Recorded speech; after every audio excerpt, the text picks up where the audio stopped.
Hello बच्चों, चलिए आज का हमारा प्रश्न परवलय वाई स्क्वायर बराबर 4ax के दो लंबवत स्पर्श रेखाएं सदैव एक रेखा पर प्रतिच्छेद करेगी यदि हमें ज्ञात करना है कौन सा विकल्प इसमें से सही होगा। तो यहाँ से इस प्रश्न को करने हेतु हमारे पास यहाँ से हमारी मुख्य अवधारणा रहेगी।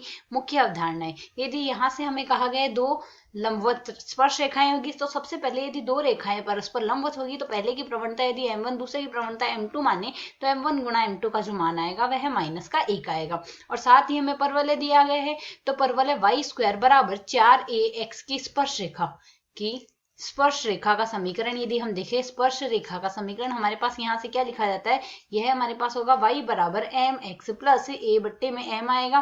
तो यदि हम यहाँ से देखें, इसके लिए एक रेखा के लिए हमने स्पर्श रेखा का जो प्रवणता है m ली है, तो दूसरी के लिए हमारे पास प्रवणता यदि लिखेंगे तो एक की प्रवणता यदि m है तो यहाँ से m2 का मान क्या आ जाएगा, 1 बट्टे m आ गया, वो भी माइनस चिन्ह के साथ।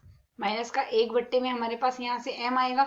तो यदि हम दूसरे स्पर्श रेखा की समीकरण लिखे, पहले की समीकरण ये आ गई जिसे हमने समीकरण 1 नाम दे दिया। दूसरे स्पर्श रेखा का समीकरण यहाँ वहां से क्या आ जाएगा, y बराबर m के स्थान पर माइनस का 1 बट्टे m लिखेंगे तो x बट्टे में m आ गया, माइनस x बट्टे m आ गया।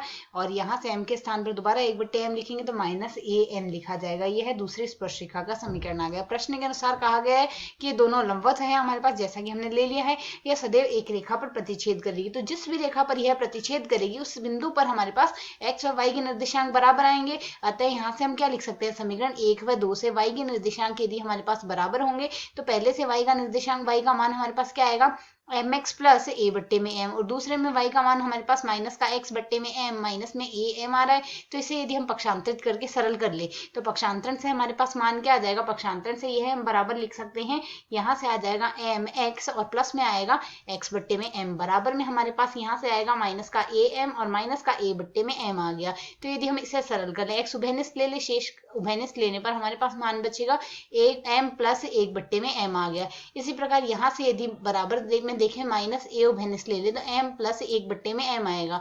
तो यदि दोनों पक्षों में हम देखें, m प्लस 1 बट्टे में m से m प्लस 1 बट्टे में m कट जाएगा तो x बराबर क्या आ गया, माइनस का a। x बराबर माइनस a आता है तो वह रेखा का समीकरण हमारे पास क्या आएगा, x प्लस a बराबर 0 आ गया पक्षांतरण से।